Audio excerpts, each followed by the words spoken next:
여러분 안녕하십니까. 라스 성공 전략의 김종성입니다. 오늘 우리 증시가 보합권에서 등락을 거듭하고 있습니다. 상승폭도 그리고 또 하락폭도 그다지 크지 않은 상황에서 등락을 거듭하고 있는 상황인데요. 외국인들이 코스피에서 6거래일 연속 순매수를 기록하고 있습니다. 개인이 장주에 순매도를 하다가 순매수로 전환됐다는 점이 좀 힘이 되는 듯 싶었는데 기관의 매물이 만만치 않게 나오고 있습니다. 이에 따라서 지수가 상승 쪽으로 가기에도 약간의 어려움을 좀 가져가고 있는 것 같습니다. 건설 부문에서 지금 상승세가 좀 나오고 있습니다. 이명박 대통령이 일단 건설 부문에 대한 발언 어제 내놓았었죠. 이에 따라서 건설 관련주들 오늘 강세를 보이기도 했습니다. 이 움직임도 모두 전 업종에서 나타나는 건 아니고요. 이 관련된 몇몇 종목에서만 현재 나타나고 있는 상황입니다.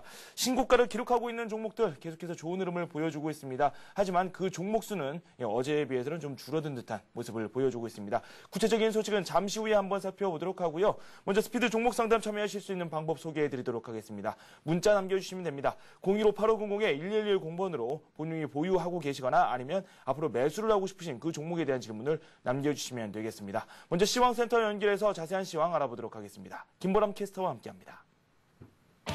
네, 시황센터입니다. 앞서 미국 증시가 기술업종 중심으로 상승에 성공을 했고요. 국내 증시도 모두 양시장 모두 상승으로 출발했는데요. 주말을 앞둔 강망 심리가 작용하면서 숨고르기 장세가 현재는 펼쳐지고 있습니다. 코스피 현재 2포인트 내리면서 1705포인트에서 움직이고 있는데요. 오늘 출발은 1710포인트 출발했습니다. 하지만 오전장에서 하락으로 흐름을 바꿨고요. 외국인 쪽에서 매수 물량을 늘리면서 12시 구간에서 상승 흐름으로 바꿨지만 기관 쪽의 매물에 다시 하락으로 흐름을 바꾼 상태입니다. 수급 상황 좀 더 자세히 살펴보겠습니다. 개인 쪽에서는 장 후반 들어서 매수로 흐름을 바꾸면서 120억 원 정도를 매수하고 있고요. 반면에 외국인은 꾸준하게 1,000억 원 정도 매수해주고 있습니다. 6거래일 연속으로 시장에 머물고 있지만 매수 물량, 어제 2,000억 원 정도의 매수 물량에 비해서는 매수 물량이 줄어든 상황입니다. 기관 쪽에서는 꾸준하게 매도세가 나오고 있는데요. 기관은 1,000억 원 넘는 물량을 매도하고 있습니다. 코스닥 살펴보겠습니다. 코스닥 역시 보합권에서 등락을 반복하고 있습니다. 현재는 0.28포인트 내리면서 494포인트에서 움직이고 있는데요. 오늘 출발은 2포인트 오르면서 490 후반에서 출발했습니다. 하지만 기관의 매물에 490 중반에서 보합권에서 등락을 반복하고 있습니다. 수급 상황 살펴보겠습니다. 개인이 100억 원 정도, 그리고 외국인이 48억 원 정도 매수하고 있고요. 반면에 기관이 143억 원 정도 더 많은 물량을 매도하고 있습니다. 이어서 오늘 외환시장 한번 살펴보겠습니다. 원달러 환율은 스페인이 국채를 성공적으로 발행함에 따라 유로화 가치가 상승했고요. 원달러 환율에는 하락 압력으로 작용했는데요. 현재 10원 10전 내리면서 1203원 40전에 움직이고 있습니다. 이어서 오늘 특징 테마 업종 살펴보겠습니다. 먼저 업종 지수로 봤을 땐 건설 업종이 가장 많이 올라와 있고요. 그 화학 업종도 눈에 띄는 상황입니다. 먼저 건설주를 살펴보겠습니다. 규제 완화와 구조조정 기대감에 오늘 상승폭을 크게 키웠는데요. 현재 현대건설이 3%, 그리고 계룡건설이 2% 오르는 등 건설 업종이 강한 흐름을 이어주고 있습니다.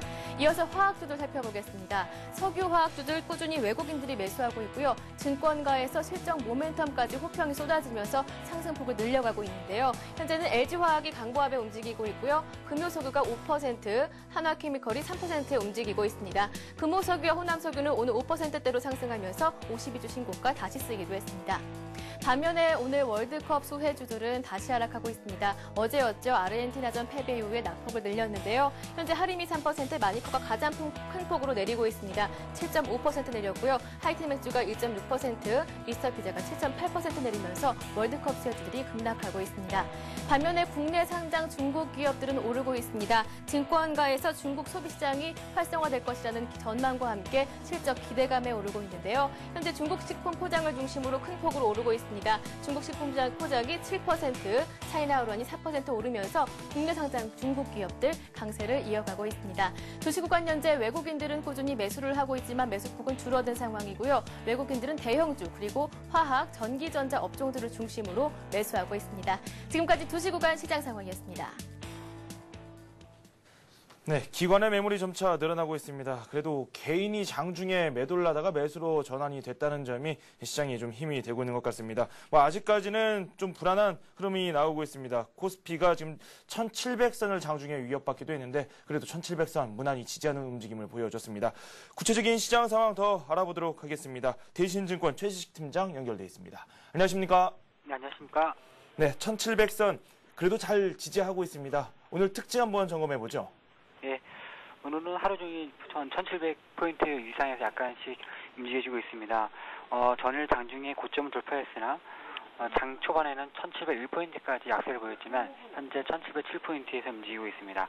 주말을 앞두고 최근 4주 연속 상승했다는 기술적인 부담이 일부분 작용하는 것 같고요. 외국인들의 연속적인 순매수가 상대적으로 긍정적으로 작용하고 있습니다. 반면 개인과 기관은 소극적인 대응으로 오늘 코스피 지수는 전체적으로 음봉의 흐름을 보여주고 있습니다. 빠른 순환매 전개 속에서 기관의 건설업종 순매수 확대로 뚜렷한 상대적 강세가 보여지고 있습니다. 건설업종이 지금 그나마 좀 시장에서 좋은 흐름이 나오고 있습니다. 이렇게 순환매가 상당히 빠르게 나오고 있는데 지금 많은 투자자들이 따라가기도 상당히 버거워 보입니다. 이런 현상 어떻게 보는 게 좋을까요? 네, 지금 상태에서는 제한적인 박스권에서 이제 여러 가지 업종들이 움직여주고 있는데요. 일단 실적 호전주의 가장 큰 테마를 가지고 실적 호전주 테마를 가지고 접근하면 수밖에 없을 것 같습니다. 실적 호전주를 중심으로 대응해 나가는 게 중요하다라는 말씀을 해주셨습니다. 오늘은 이 건설주들이 좋은 흐름을 보여줬는데 일단 이명박 대통령 발언에 실수요자 중심으로 규제를 완화할 수도 있다라는 그런 소식이 전해지면서 아직까지 결정된 바는 없지만 그런 기대감이 좀 많이 작용하고 있는 것 같습니다. 건설사 구조조정에도 더 박차를 가할 것이다라는 분석까지 나오면서 건설주들이 오늘 상당히 좋은 흐름을 보여줬었죠. 오늘 장에서 또 특징적인 사항이 하나 있었죠. 이 중국 관련주들이 강세를 보였습니다. 화학을 비롯해서 내수주들도 상당히 좋은 흐름을 보여줬었고요. 중국 관련주들 지금 투자자들이 따라가도 무리가 없을까요? 네, 일단 중국의 견조한 경기 흐름으로 인해서 최근에 기계, 전일은 화학 등 중국 관련 주가 반등세가 빨리 전개되었습니다. 특히나 실적 호전까지 겸비된 화학업종은 높은 환율 수준과 유가 상승이 긍정적으로 작용하면서 계속적으로 상승세를 보여주고 있는데요. 일단 1500에서 1750포인트 간의 장기간 박스 국면에서 실적 호전이 되는 화학업종의 긍정적인 대응은 유효해 보입니다. 다만 이제 중국의 경제지표 둔화가 3분기 주에쯤 보다 가시화될 수 있습니다. 그래서 중국 관련주는 중기적인 측면에서 박스권 상단에서 약간 차익 실현 전략을 구할 필요 있겠고요. 하지만 가격 매립이 발생한 국면에서는 다시 비중 확대 관점이 필요할 것 같습니다. 일단 환율 수준과 비교했을 때도 중국 관련주에 대해서 관심을 갖는 게 괜찮다라는 말씀을 해주셨는데 이왕 말이 나온 김에 환율 시장도 한번 짚어보도록 하죠. 어제였죠. 이 조선업계에서 대규모 수주가 좀 나오면서 환율에 좀 변동성 요인이 있었는데 오늘 1,200원 선 깨질 듯 그런 움직임을 보여주기도 했습니다. 환율 시장 어떤 움직임을 보일지 예측 좀 부탁드리죠. 네, 현재는 전반적으로 안전자산 선호 흐름이 많이 이제 완화되면서 그리고 현재 외국인들의 국내 증시의 매수 강화되면서 1,200원 선을 하향하려는 이 흐름이 작용을 하고 있습니다. 그렇지만은 아직 일정 1,150원에서 1,230원 사이에 약간 높아진 국면에서의 밴드 흐름은 당분간 진행될 가능성이 커 보입니다. 그리고 단기적인 흐름상에서의 1,200원 선의 재차 하락 압력은 있을 수 있겠지만 약간의 1,200원 선보다는 약간 위에 있는 흐름은 일단 유효해 보인다 생각됩니다. 1,200원 선이 위협받을 수는 있지만 그래도 무난히 지켜낼 수 있을 것이다 라는 말씀을 한번 들어봤습니다. 투자 전략을 한번 세워봐야 되겠죠. 이 다음 주 우리 시장 어떤 모습이 나올지 그리고 투자 전략을 어떻게 가져가야 될지 그에 대한 말씀도 부탁드리죠. 네. 일단은 4주 연속 상승과 주요 업종이 빠른 순환매 전개로 인해서 보합권 흐름이 예상이 됩니다. 일단 오늘 같은 경우에는 전반적으로 주말 앞두고 있어서 전반적으로 그런 흐름이고요. 하지만 업종 측면에서는 기존 주도 업종의 IT 그리고 순환매 전개와 브러시 완화에 따른 외국인 기관 매수 확률에 활발히 전개되고 있는 건설업종 이 두 가지 업종에 대해서 약간 좀 실적 호전주 중심으로 해서 좀 관심이 필요할 것 같고요. 건설업종은 상당 폭의 이제 불확실성 완화와 수급 개선에 포커스 맞춘 단기적인 전략이 필요할 것 같습니다. 건설주에 대한 수급 개선에도 한번 관심을 가져보는 게 좋겠다라는 말씀까지 들어봤습니다. 실적 호전주들 저희가 골라가는 과정을 한번 잘 거쳐야 될 텐데 앞으로 남은 코너에서도 실적 관련주들에 대한 이야기도 꾸준히 한번 해보도록 하겠습니다. 또 말씀 고맙습니다. 네, 감사합니다. 네, 지금까지 대신증권 최지식 팀장과 함께했습니다.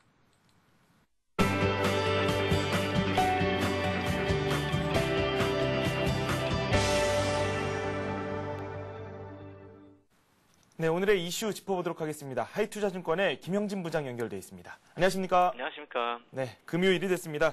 지난밤 미국 증시 변동폭이 상당히 컸었거든요. 오늘 우리 시장에도 어느 정도 영향력을 발휘하지 않을까 이렇게 예상하는 분들도 있었습니다. 어떤 흐름을 보였는지 간략히 설명해 주시죠. 예, 말씀하신 대로 장중 등락폭이 꽤 컸었죠. 130포인트 정도 되니까요.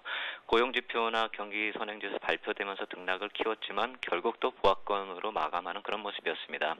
경기 선행지수 예상대로 나오면서 지난달의 감소가 일시적이었다 이렇게 볼 수 있는 상황으로 해석 가능했기 때문에 또 이런 현상이 나타났다 이렇게 봐야 될 테고요. 고용지표도 안 좋았었던 것도 어느 정도 예상됐었던 그런 일이다 이렇게 봐야 될 것 같습니다. 앞으로도 경기 정점 논란은 계속 이어질 것이지만 급격한 하락이 없는 한 시장에는 이런 식으로 장중에 반영이 된다 이런 식으로 해석을 해야 될 것 같습니다. 금주부터 월말까지 경제지표가 이제 발표될 것이다. 계속 발표 지속될 것이다 이렇게 봐야 될 텐데요. 시장에 대한 효과를 살펴보면 5월보다 좋다고 볼 수 없는 그런 내용의 경제지표인데 하지만 시장은 상대적으로 강한 하방 경직성을 띠고 있다 이렇게 봐야 되겠습니다. 5월 주식시장 약세가 오히려 6월에는 반대로 긍정적 영향을 줬다 이렇게 봐야 될 테고요. 또 하나의 이유는 실적 시즌 임박했기 때문에 주가 움직임이 강한 종목들이 시장을 견인하고 있다 이렇게 봐야 될 것입니다. 대표적인 종목을 보면 어제 같은 경우 미국 시장에서 애플이 신고가 이뤄낸 점 좀 특징적이다 이렇게 봐야 되겠습니다. 미국 시장이 견조하긴 한데 한국 시장이 상대적으로 좀 더 강한 모습이다 이렇게 볼 수가 있는데 그렇기 때문에 더 불안한가 이렇게 생각을 해보면 우리 시장이 상대적으로 강하기 때문에 불안한 그런 투자자분들은 한번 독일 시장을 보라고 이렇게 말씀을 드릴 수 있겠습니다. 독일 시장 보면은 4월 26일 고점으로부터 어제 종가가 한 1.9% 정도밖에 하락을 안 했습니다. 한국 시장을 만약에 1710포인트 기준으로 놓고 보면 고점 대비 2.7% 하락했기 때문에 한국보다 더 강한 모습이다 이렇게 봐야 되겠죠. 유로존 부실 얘기는 계속 나오고는 있습니다. 어제도 스페인 국채 발행 성공 소식을 보면 호재일 수도 있지만 사실 조달금리 상승하는 모습 보면은 그리스가 겪었던 일 그대로 답습하는 그런 모습이고요. 유로존 문제는 심각한 문제로 여길 중요도 자체는 좀 축소되었지만 중장기적인 문제가 될 것이다 이렇게 봐야 되겠죠. 이러한 부실의 한복판에서 독일 주식시장이 한국 시장보다 더 강한 모습을 보이고 있다. 이 점을 봐야 되는 거죠. 유로존의 부실이 독일에게는 기회 요인으로 작용되는 상황이다. 이 점을 봐야 됩니다. 유로화의 약세가 독일 수출에 긍정적인 영향을 준다는 그 요인인데요. 독일의 수출 증가율 따져보면 이미 금융위기 이전을 훨씬 뛰어넘는 그런 상황입니다. 그렇기 때문에 글로벌 주식시장 자체에서도 이제는 차별적인 모습이 나타나고 있는 상황이기 때문에 우리 시장이 좀 상대적으로 미국 시장보다 좀 더 강했다. 이 점만으로 움직임을 불안해할 필요는 없고 앞으로도 좀 더 긍정적으로 접근할 필요 있겠다 이렇게 말씀을 드리겠습니다. 우리 시장 역시 독일처럼 좀 긍정적으로 바라볼 필요가 있다라는 말씀을 해주셨는데 그럼 특징적인 부분을 한번 살펴보도록 하죠. 어제 그리고 또 그저께에도 저희가 신고가를 기록하고 있는 그 종목들에 대한 이야기를 꾸준히 계속해서 해왔었거든요. 극단적인 이런 차별화 양상 계속해서 이어지고 있습니다. 앞으로도 이런 현상 이어질 수 있을까요? 네, 그렇다고 봐야 될 것 같습니다. 오늘 신고가 39개 정도 나오고요. 5% 이내 근접하고 있는 종목이 또 숫자가 좀 증가하고 있죠. 거의 70개 가까이 나오고 있는데요. 이런 추세는 이제 계속 비슷한 양상이 앞으로도 좀 더 이어질 것이다. 이렇게 봐야 될 것 같습니다. 향후에도 그럴 수밖에 없다. 그러한 생각을 하는 이유를 좀 살펴보면 한 3가지 정도 이유를 살펴봐야 될 것이다. 이렇게 말씀을 드릴 수 있겠는데요. 월말하고 분기말 효과가 이제부터 나타날 수 있다는 점, 이 점을 또 봐야 되겠습니다. 단순히 마지막 날, 그러니까 월말 마지막 날 종가 관리를 한다, 윈도우 드레싱 한다 이런 얘기가 아니고요. 월 중반 이후부터 기관이 선호했었던 또 보유하고 있었던 종목에 매수가 집중되면서 주가도 긍정적인 효과를 매번 보여왔었죠. 분기말에는 그 효과가 더해왔었고요. 그렇기 때문에 결국 그동안 강세 보인 종목이 더 강세를 보일 수 있다는 점, 그렇기 때문에 주가 차별화가 더 나타날 수 있다. 이 점을 봐야 되겠죠. 또 그 이외에 이번 같은 경우는 이제 실적 시즌이 또 이어지기 때문에 주가의 선반영이 월 후반부터는 이제 더 강하게 나타나고 더 빠르게 나타날 것이다. 이 점을 봐야 되겠죠.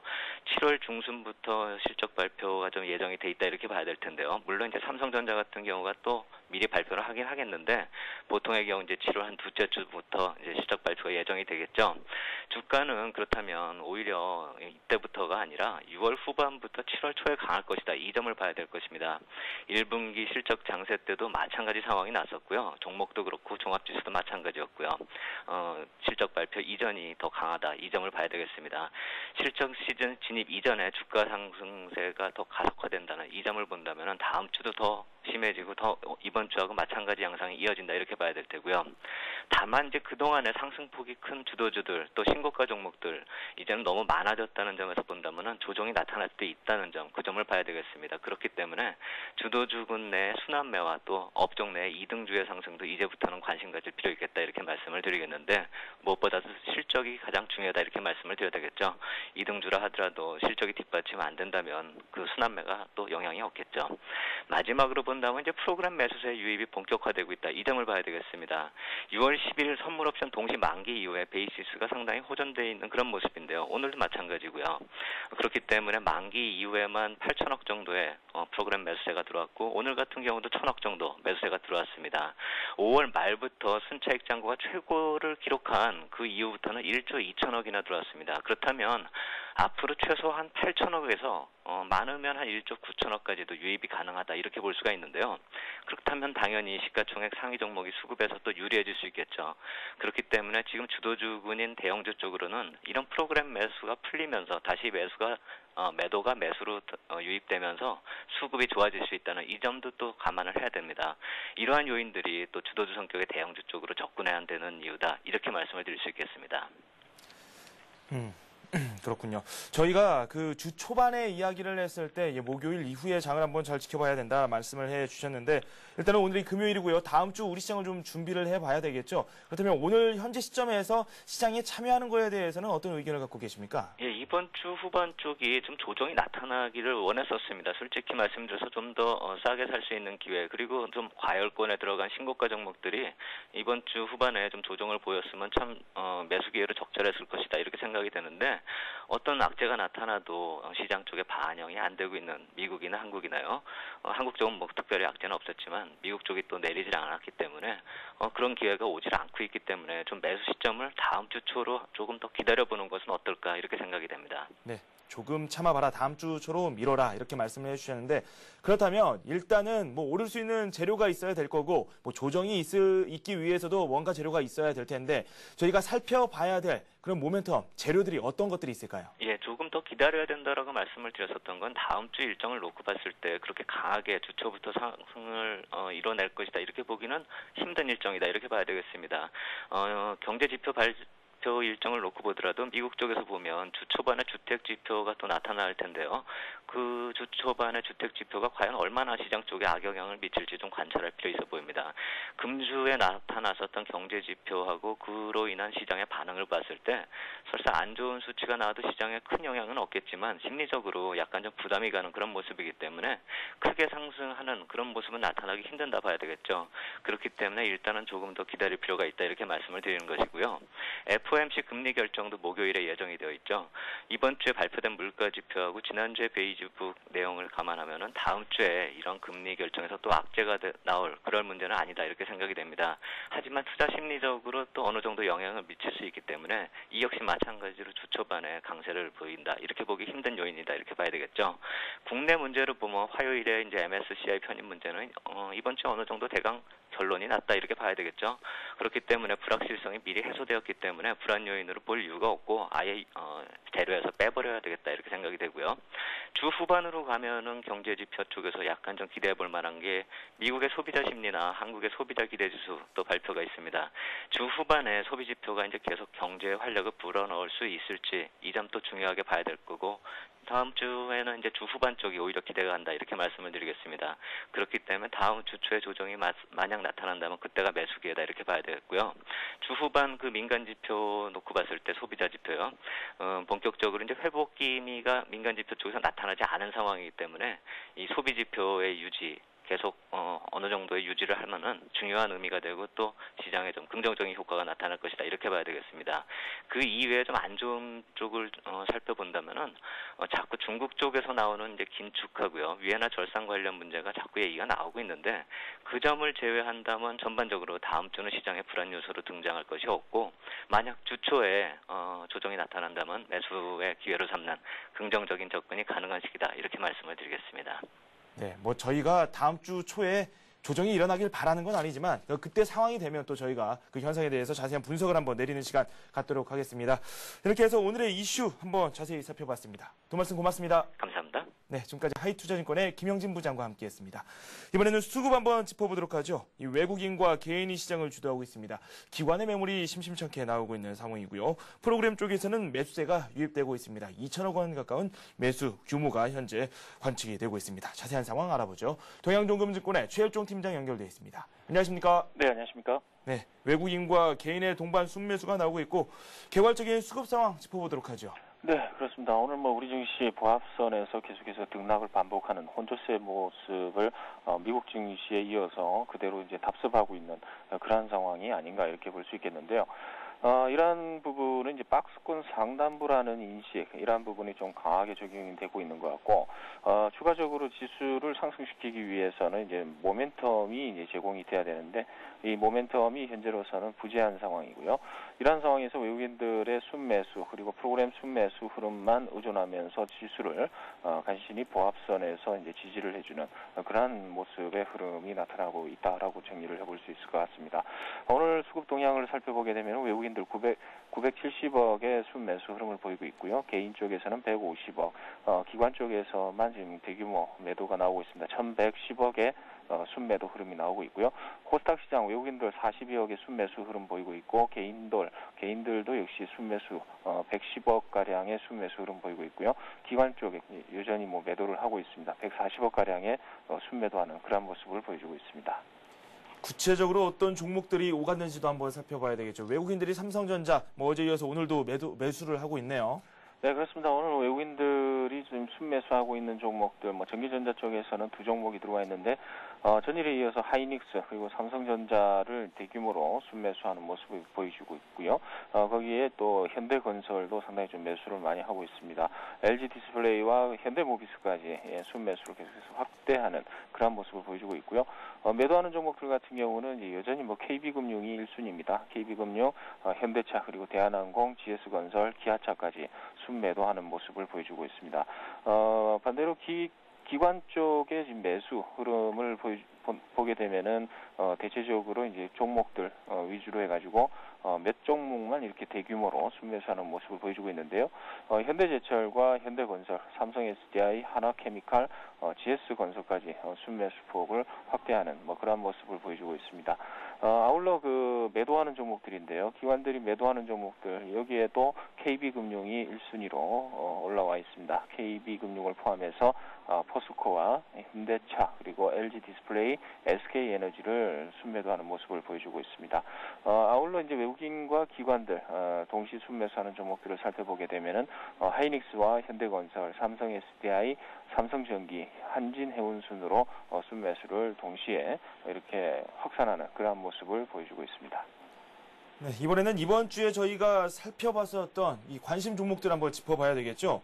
수익이 상당히 괜찮습니다. 근데 지금 웅진코웨이, 삼성 SDI, 한진해운, 한화케미칼 이렇게 한번 살펴봐야 될 텐데 적게는 5%, 많게는 12%에 가까운 현재 수익을 거두고 있거든요. 개별 종목군별로 한번 살펴보도록 하죠. 네, 그렇습니다. 월요일부터 목요일까지 이렇게 말씀을 드렸던 네 종목이 월요일 날 웅진코웨이 그리고 삼성 SDI, 한진해운 그리고 하나케미칼까지 이제 말씀을 드렸는데요. 월요일 날 말씀을 드렸던 웅진코웨이를 보시겠습니다. 차트를 보시게 되면은 제가 말씀을 드렸을 때 이제 39,500원에서 38,500원까지 분할 매수를 말씀을 드렸고요. 전반적으로 월요일 이후로 해서 5일선을 추종을 하면서 계속해서 상승하는 그런 모습을 보여주고 있습니다. 전일 같은 경우는 41,400원, 우리가 목표가로 45,000원을 갖다 제시를 해드렸는데요. 41,400원까지 고점을 찍고 나서 재차 지금 되밀리는 그러한 양상이 진행이 되고 있습니다. 이러한 부분은 고점에서의 이익 실현이 출회가 되는 걸로 보시면 될 것 같고요. 계속해서 보유를 하시는 쪽으로 말씀을 드려보도록 하겠습니다. 5일선이 무너진다고 하더라도 39,000원 선까지의 어느 정도 지지 기반이 확보가 될 걸로 이렇게 보고요. 추가적인 N자형 패턴의 2차 상승이 나올 것으로 이렇게 보고 보유의 추세 유지로 계속 말씀을 드려보도록 하겠고요. 그리고 화요일 날 말씀을 드렸던 것이 이제 삼성 SDI를 말씀을 드렸습니다. 있습니다. 이 종목도 마찬가지로 지금 전체적으로 봤을 때는 이제 언급을 드렸던 날 이후로 해서 고점이 갱신되면서 상승을 하는 그런 모습을 보여주고 있는데요. 고점이 오늘 나왔습니다. 18만 2천 원까지 나왔고요. 목표가는 20만 원 받죠. 그래서 매수가 17만 7천 원에서 17만 원까지의 분할 매수 말씀을 드렸는데요. 일단은 뭐 단은 못 잡는다고 하더라도 만약에 잡으셨다 이러면은 계속해서 목표가까지 홀딩을 하시는 걸로 이렇게 말씀을 드려보도록 하겠고요. 이런 부분에 있어서는 5일선을 재차 회복을 하면서 치고 올라가는 고점을 갱신하는 패턴으로 이제 핵심 주도주 성격이 좀 강하다라고 보시면 될 것 같습니다. 계속해서 보유 의견 말씀을 드리겠고 현 국면에서 추가적으로 매수도 가능하겠다라고 이제 말씀을 드려보도록 하겠고요. 수요일입니다. 수요일 날 말씀을 드렸던 종목은 이제 한진해운이 되겠죠. 한진해운 추천을 드리고 나서 장대 양봉이 나왔었는데 장대 양봉 이후에 나타나는 십자봉 이후에 오늘 또 대체적으로 한진해운이 1,200원 가까이 상승을 하면서 이렇게 장대 양봉 비슷하게 이렇게 흘러가고 있습니다. 일단은 5일선과의 이격도 상당히 좀 높다 이렇게 보시면 될 것 같고요. 한진해운이 대규모로 이제 증자를 실시를 합니다. 근데 증자 가격이 낮기 때문에 현재로서 메리트가 있다. 이렇게 보시면 될 것 같고 이러한 부분에 있어서 증자의 모멘텀이 주가에 반영이 되는 다소 이제 역발상적인 이제 주가의 흐름이 나오는데요. 이러한 부분에 있어서는 재무 구조의 개선 그리고 향후 업황이 개선됨에 따라서 상당히 회사가 견조하게 이제 견실하게 만들어진다라는 점이 부각이 되는 것 같습니다. 그래서 이러한 부분을 봤을 때는 이제 보유를 하시되 추격 매수는 현재 시점에서는 좀 자제하시는 게 좀 좋지 않을까 이렇게 보이고요. 5일선까지 재차 눌림목 현상이 나타날 때까지 기다렸다가 재매수를 하시던가 아니면 추가 매수를 하시는 게 좋겠다라는 판단입니다. 목표가는 35,000원을 말씀을 드렸는데요. 추가적으로 35,000원이 달성이 됐기 때문에 전체적으로 봤을 때는 목표가를 조금 더 높게 잡고요.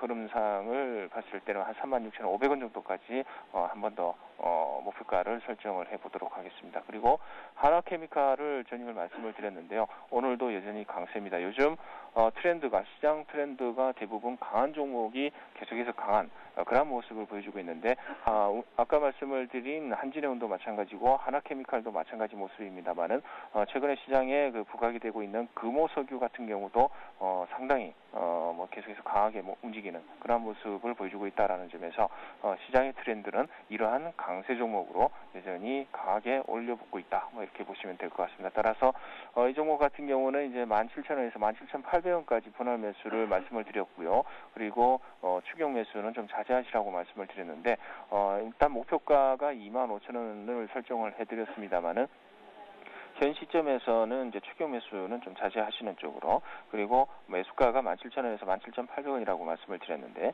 17,500원에서 18,000원까지 일단은 매수가를 잡아보도록 하겠습니다. 그래서 살짝 눌렸다가 재차 상승하는 N자형 패턴이 나오거나 아니면 십자봉으로 도지형의 십자봉이 한 3일에서 4일 정도 시간 조정을 거친 다음에 재차 상승을 하는 쪽으로 이렇게 봐야 되기 때문에 살짝 눌림목 조정 18,000원 정도까지의 눌림목 조정을 예상을 하고 그 부분에서는 매수를 하는 쪽으로 이렇게 말씀을 드려보도록 하겠습니다.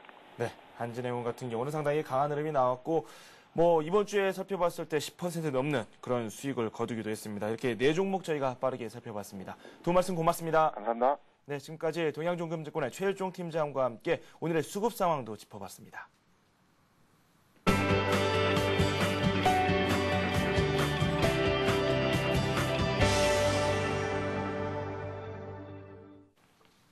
네, 잠시 후 스피드 종목 상담이 이어집니다. 벌써부터 문자를 보내주시는 분들이 있는데요. 문자를 보내실 때 이 매수 가격뿐만 아니라 비중, 매수 시기까지 함께 남겨주시면 저희가 상담하는 데 더 참고가 될 것 같습니다. 이 점 꼭 명심해 주시기 바랍니다. 이번에는 이번 주에 살펴봤던 급등이 예상되는 종목들 다시 한번 짚어보도록 하겠습니다. 백룡승천님 연결돼 있습니다. 안녕하십니까? 안녕하십니까? 네, 이번 주에 살펴봤던 종목이 메디포스트, 동양강철, 금호석유, 그리고 수성이었는데요. 네 종목 차례로 살펴보도록 하죠. 예, 집중적으로 관심을 갖자고 말씀드린 종목인데요.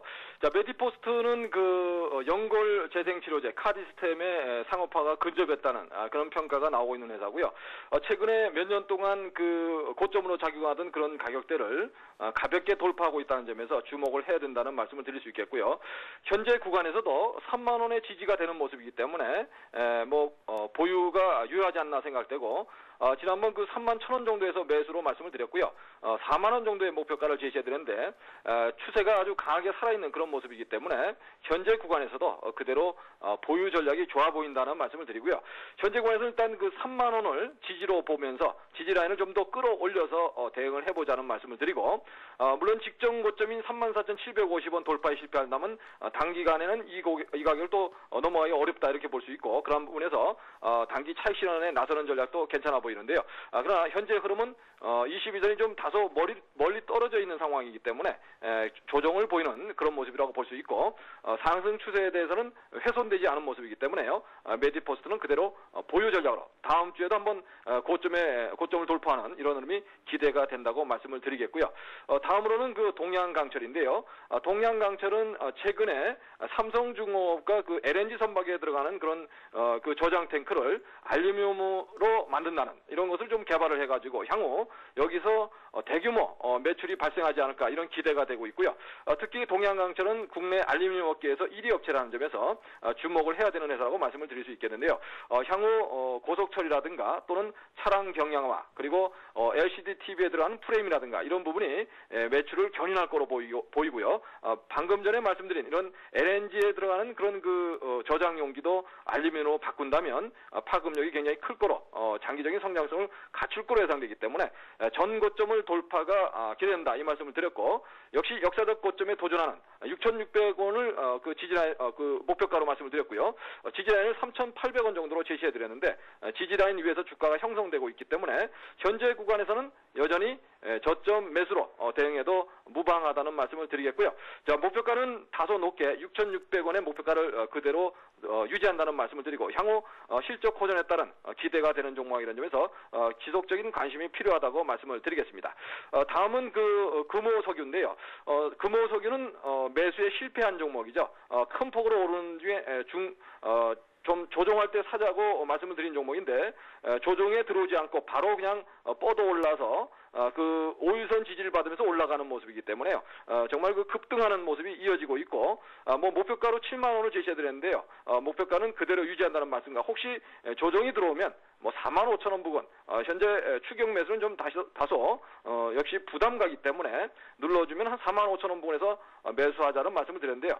그런 전략을 그대로 유지한다는 말씀을 드리겠고요. 아직은 금호석유는 매수에 가담을 못했다는 말씀을 드리겠습니다. 다음은 수성인데요. 수성은 다소 전일 그 복합 충전기를 만들었다 이런 그 발표를 하면서 박스권을 강하게 돌파하는 그런 모습을 보여줬고요. 특히 기존의 그 전기차 충전기의 그런 충전 시간보다 대폭 앞당긴 30분에서 1시간 만에 충전할 수 있는 것을 개발을 해서 향후 상용화 예정으로 있는데요. 자, 이러한 부분을 높게 사서 그 매수를 하자 이 말씀을 드렸고요. 다만 전일 좀 높게 4,100원 부근에서 매수를 해서 지지 라인을 3,800원으로 제시하고 21선을 보자고 말씀드렸죠. 현재 21선은 정확하게 아랫골이 달면서 올라오는 모습이기 때문에요. 오늘 저점을 지지라인으로 수정한다는 말씀을 드리겠고요. 물론 전일 대량 거래를 터뜨리면서 고점 돌파를 시도한 그런 상황이기 때문에 향후 이런 실적 호전에 따른 실질적인 전기차의 수혜주로서 부각될 수 있다는 점에서 21선만 하회하지 않는 그런 흐름이라면 오늘 저점 부분을 지지라인으로 보시고 분할 매수로 대응하셔도 크게 무리가 없지 않나 생각이 되고요. 수성은 목표가를 5,000원을 제시해드렸는데 5,000원의 목표가를 그대로 유지한다는 말씀을 드리겠습니다. 수성이 장중에 손절가가 나오기도 했지만 이 가격대에서 다시 한번 분할 매수하는 전략에 대해서 추가적으로 말씀을 해주셨습니다. 네 종목 저희가 살펴봤습니다. 지금까지 백룡승천님과 함께했습니다. 감사합니다. 감사합니다.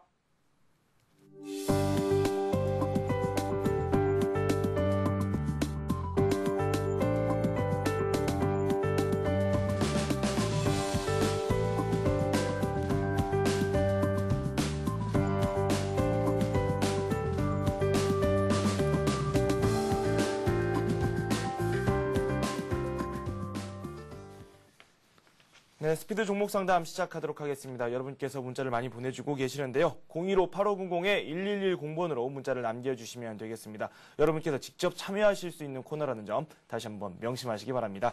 오늘 저와 함께 해주실 분 소개해드리도록 하겠습니다. 동양종금증권 영업부의 권용문 과장과 함께하도록 하겠습니다. 안녕하세요. 네, 안녕하십니까. 종목이 상당히 많이 올라오고 있기 때문에 저희가 빠르게 봐드리도록 하겠습니다. 첫 번째 종목으로 저희가 부산산업을 선택했습니다. 13,850원에 매수를 하셨고 10% 비중을 가지고 계신다고 합니다. 추가 매수를 해도 될까요? 이렇게 질문을 올려주셨는데 일단은 수익이 나신 상태이기 때문에 좀 여유롭게 시장을 접근을 하시려고 하는 것 같거든요. 네. 어떻게 하는 게 좋을까요? 부산산업 같은 경우가 이제 저번 4월 달에 조선선제 급등하면서 이제 거래가 없는 어떤 희귀주 종목으로 그런 종목들이 굉장히 많이 급등했었던 적이 있었는데요. 차트를 한번 보시게 되면은 이때 거의 뭐 한 2배가 넘는 급등세를 보였다가 그리고 한 2달 가량 이렇게 조정을 받는 모습을 보였습니다. 중요한 뭐 지지 저항대 역할을 하는 선이 한 17,500원 정도 선인 것 같은데요. 17,000원 초반대 정도 되겠네요. 17,000원 한 초중반 정도 될 것 같은데요. 제가 이렇게 세 부문을 이렇게 표시를 해봤습니다. 올라갈 때도 여기가 올라가고 난 다음에 어느 정도 지지가 이루어지고 난 다음에 2차 상승이 나타나는 선이었고요. 그리고 빠질 때도 이 선이 빠지고 난 다음부터 상당히 급속하게 급락하는 모습을 보였습니다. 최근에 반등세가 나오면서 또한 이게 저항선 역할을 하는 모습을 보이고 있는데요. 일단은 뭐 어느 정도 수익이 나신 상태고, 그 다음에 그 희귀주, 그러니까 거래가 잘 안 되는 그런 희귀주인데 뭐 비중이 한 10% 정도 가지고 계시기 때문에 일단은 뭐 한 17,000원대 정도까지는 수익을 좀 더 극대화하시는 전략이 바람직해 보입니다. 17,000원 선까지는 한번 가져가 보시는 게 좋겠다. 그러면 추가 매수에 대해서도 좀 긍정적인 말씀을 해주시는 건가요? 네, 맞습니다. 네, 알겠습니다. 부산산업 살펴봤고요. 이번에 살펴볼 종목 기아차입니다. 31,200원에 매수를 하셨고 20% 비중을 가지고 계십니다. 중기로 한번 생각을 하고 계시는 것 같은데 목표를 어느 수준으로 잡아야 될지 그 점이 상당히 궁금하시다고 합니다. 기아차에 대한 말씀해 주시죠. 예, 최근에 신차 K5가 출시가 되면서 뭐 주문 들어온 것만 하더라도 굉장하다, 뭐 이런 얘기들 기사화가 되고 이러면서 그게 그냥 기사화로 끝나는 것이 아니라 실적으로 곧 연결이 되고 있기 때문에 지금 지속적인 상승 추세를 보이고 있습니다. 조금 긴 흐름에서 한번 짚어보겠는데요. 기아차의 주봉 차트를 한번 보시게 되면은 2009년 초부터 해가지고 뭐 K7 그다음에 최근에 K5 뭐 이렇게 나오면서 어떤 디자인에 대해서 굉장히 자신감 있는 그런 모습들을 보여주면서 그게 신차 출시 그리고 실적으로 연결되는 그런 선순환 구조를 완성을 했는데요. 그런 부분들이 주가에 반영이 되면서 지속적으로 이렇게 크게 오르고 그다음에 조정은 얕아지는 그런 형태로 가고 있습니다. 다시 일봉 차트로 한번 돌아와서 보시게 되면요. 얼마 전에 이제 그리스발 악재가 터지면서 이제 한때 출렁거리긴 했지만은 역시나 이렇게 이 자리에서 28,000원대죠. 그 정도 자리에서 이제 지지가 되면서 다시 재차 주가가 한 단계 레벨업 되는 그런 모습을 보여주고 최근 들어가지고 상당히 양호한 조정을 겪고 있는데요. 일단은 이러한 추세들은 지속적으로 이어질 가능성이 높다. 그리고 이러한 추세가 좀 굳혀질 가능성이 높기 때문에 적어도 제가 볼 때는 이러한 주봉상에서 이 추세선이죠. 지금 가격으로 한다라면은 25,000원대 되는데 시간이 지나게 되면은 이 추세선이 우상향하면서 더 올라오기 때문에 일단은 주봉상에서 이러한 저점, 의미 있는 저점들을 이은 선을 하회하지 않는 이상은 지속적으로 홀딩하시면서 투자 수익을 좀 극대화하는 전략이 바람직하겠다라고 말씀을 드리겠습니다. 일단은 보유하는 의견에 대해서 말씀을 해주셨습니다. 기아차에 대한 말씀을 들어봤고요. 이번에는 항공주 전체적으로 한번 살펴보도록 하죠. 아시아나항공과 대한항공에 대한 질문을 드릴 텐데 먼저 아시아나항공은 매수를 하고 싶으신 것 같고요.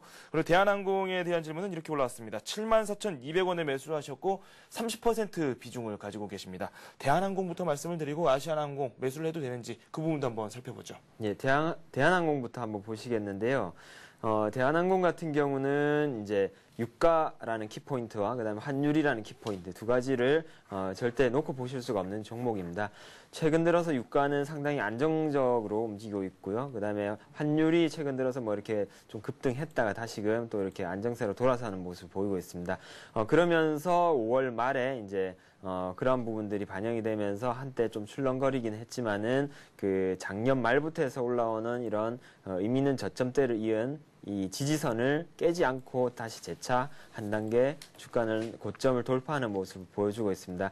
여전히 추세 좋고 그다음에 실적으로 본다고 하더라도 조금 길게 보면요. 월봉을 한번 보시게 되면 2007년도에 88,900원 고점을 쳤는데 이때 실적이 영업이익 기준으로 했을 때 6천억 정도 났습니다.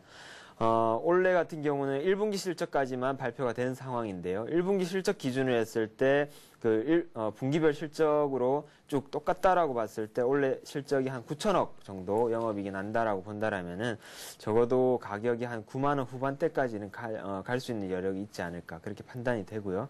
그런 점에서 볼 때 일단은 뭐 2분기 실적 나오는 것을 과연 1분기 실적 정도 그 이상이 나와주는지를 한번 체크해 봐야 될 텐데 2분기 실적 마찬가지로 1분기 실적 그 이상이 나와준다라면은 한 9만 원 후반대까지 충분히 상승의 여력이 있다라고 판단하시고 지속적으로 홀딩하시면서 수익 극대화를 하시기를 주문을 드리겠습니다. 네. 그럼 항공주 전체적으로 봤을 때 전망이 괜찮은지 아시아나항공까지 한번 묶어서 한 번 더 말씀해 주시죠. 네, 아시아나항공 같은 경우에는 대한항공에 비해서 상당히 움직였던 시기가 굉장히 짧죠.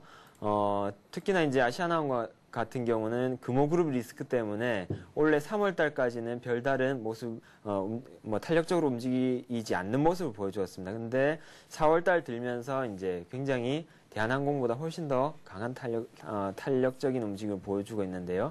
일단은 그룹 리스크가 어느 정도 해소가 많이 됐다라는 부분. 그리고 대한항공 마찬가지로 우호적인 환율 상황, 그리고 그 안정적인 유가 상황으로 인해 가지고 영업이익 급증이 기대가 된다라는 점에서 아마 이번 2분기 실적도 상당히 좀 기대하는 바가 크고요. 그런 점에서 볼 때 지금 보시면은 4월 달부터 올라올 때 그 각도보다 최근 들어가지고 굉장히 더 급하게 올라가고 있는 것을 눈으로 확인하실 수가 있겠습니다. 조금 더 긴 관점에서 한번 짚어보신다고 하더라도 이제 가격이 2007년도 고점 부근 근처로 가고 있다는 점에서 아직까지 상승의 여력은 큰 것 같고요. 제가 볼 때는 이번 2분기 실적 발표를 계기로 주가가 한 단계 더 레벨업 되면서 2007년도 고점 부근까지 한 11,000원대 정도까지는 그 레벨업이 될 수 있지 않을까 그렇게 판단됩니다. 네, 알겠습니다. 항공업종 전체적으로 한번 살펴봤고요. 이번에 살펴볼 종목은 셀트리온입니다. 21,150원에 매수를 하셨고 20% 비중을 가지고 계신다고 5393님께서 올려주셨습니다. 이분께서는 약간의 손실을 좀 가지고 계신 것 같습니다. 그다지 그렇게 큰 부담은 갖고 계시지 않은 것 같긴 한데 그래도 한번 저희가 자세히 봐드리는 게 좋을 것 같아요. 네. 최근 들어가지고 이제 오늘이죠. 오늘 이제 5일선이 깨지면서 상승 탄력이 상당히 둔화되는 모습을 보여주고 있는데요.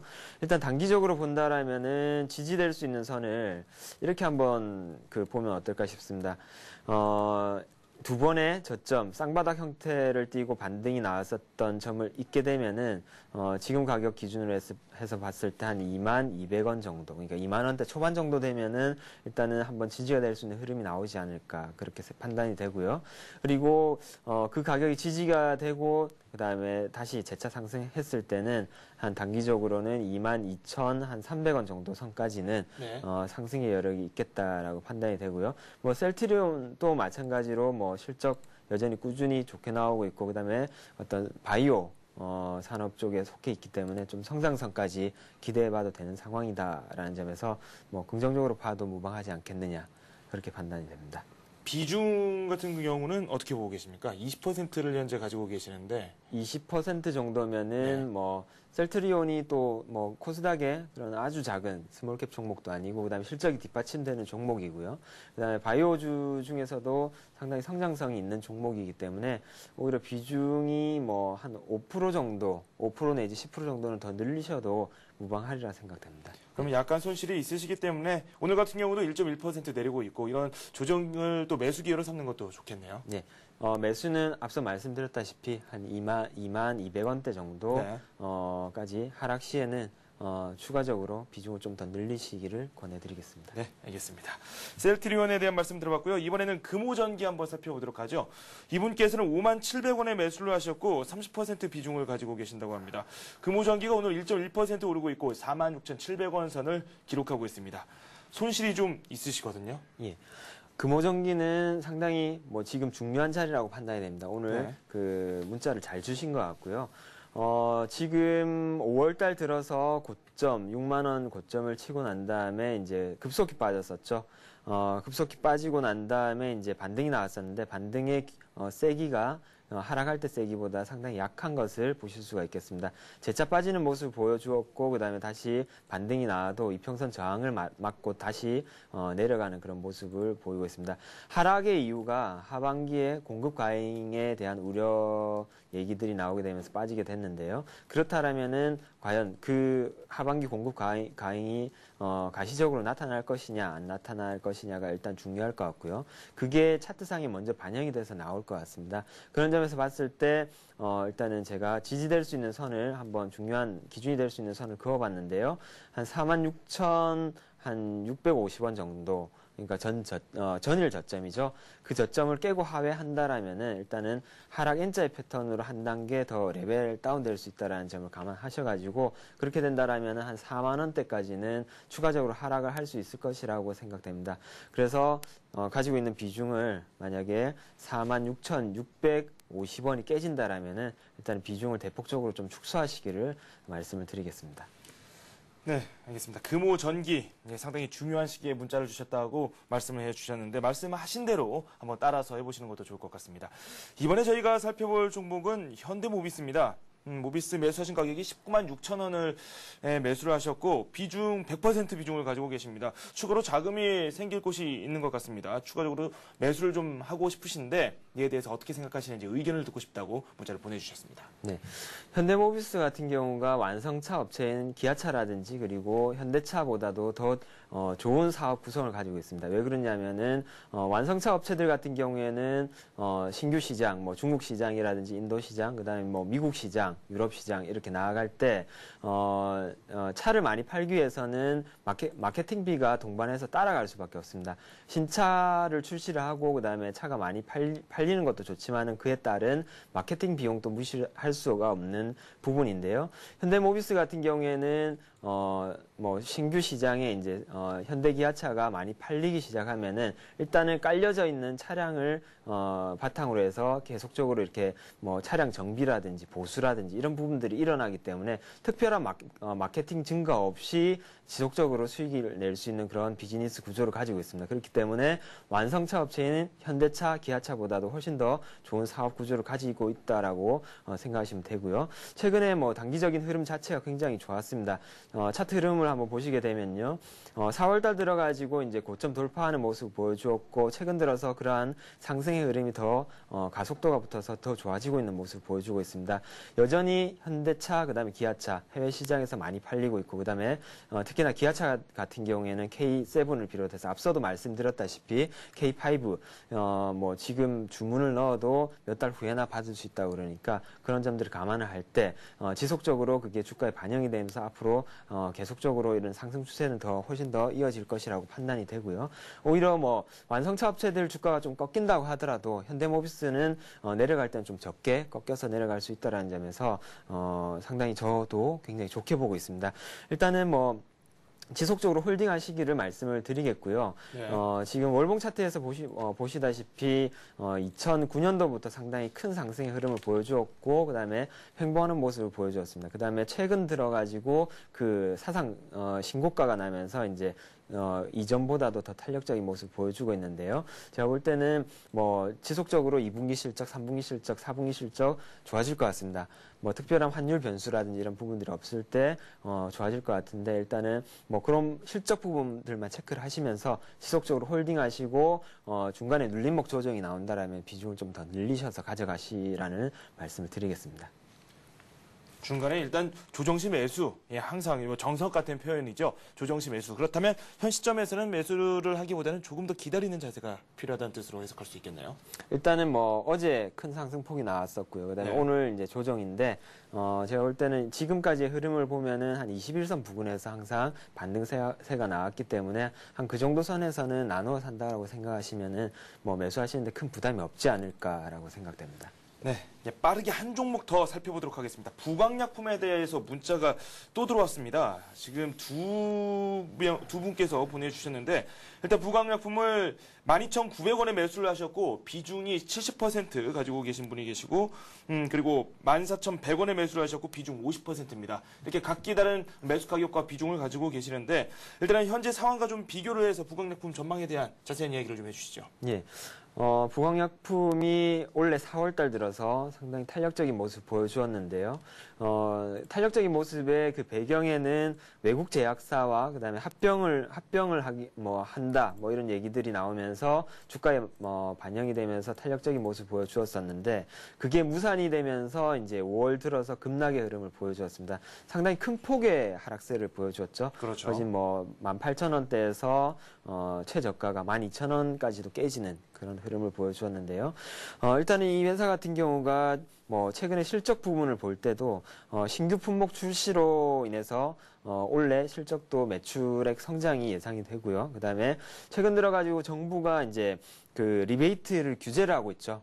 그런 점에서 봤을 때 이 회사 같은 경우에는 특히나 오리지널 약물을 선호를 하고 있고 그리고 오리지널 품목이 한 80% 가량 됩니다. 그러니까 연구 개발을 통해서 오리지널 약물의 약물 품목이 한 80% 이상 되기 때문에 상당히 정부의 어떤 규제라든지 이런 부분에 있어서 우호적인 그런 상황이 있습니다. 그런 점에서 볼 때 원래 실적이라든지 그다음에 정부 정책이라든지 이런 점을 볼 때 지금 주가는 싸다. 네. 충분히 매수를 접근하셔도 괜찮을 것 같고요. 매수 단가는 14,100원 정도라고 말씀을 하셨는데 지금 가격 정도 매수하시기에 더 추가로 매수하셔서 단가도 좀 낮추고 다음에 주가 올라왔을 때 이익을 보기 위해서라도 지금 가격에서 추가로 매수하시기를 말씀을 드리겠습니다. 한 분께서는 수익이 좀 있으시고 한 분께서는 약간 손실이 있으신데 그래도 좀 두 분 다 가져가 보는 게 좋겠다라는 말씀을 해주셨습니다. 여기서 궁금증이 좀 하나 생기는 게 70%, 50% 각각 비중을 이렇게 가지고 계시거든요. 네. 비중 조절도 좀 필요하지 않을까라는 생각이 드는데 어떻게 생각하세요? 일단은 어떤 내용을 가지고 접근하신 것 같은데요. 아마 제가 아까 말씀드렸지만은 이제 4월 달에 어떤 외국계 증권사와의 합병 이런 재료를 들으시고 이렇게 좀 접근하신 게 아닌가라고 생각되어서 그래서 비중이 많으신 것 같은데요. 일단은 비중 자체는 굉장히 많기 때문에 좀 부담스러운 상황이긴 합니다. 그래서 한 15,000원 정도 단기적으로는 네. 도달시에는 비중을 좀 축소하시면서 그렇게 된다라면은 두 분 다 이제 수익권이니까 네. 일단은 수익 실현 좀 하시고 재차 또 이제 빠졌을 때 좀 더 네. 비중을 늘리시는 그렇게 좀 탄력적으로 이렇게 대응하시는 것도 필요하다라고 말씀드리겠습니다. 네, 긍정적인 답변을 들었습니다. 부광약품 살펴봤고요.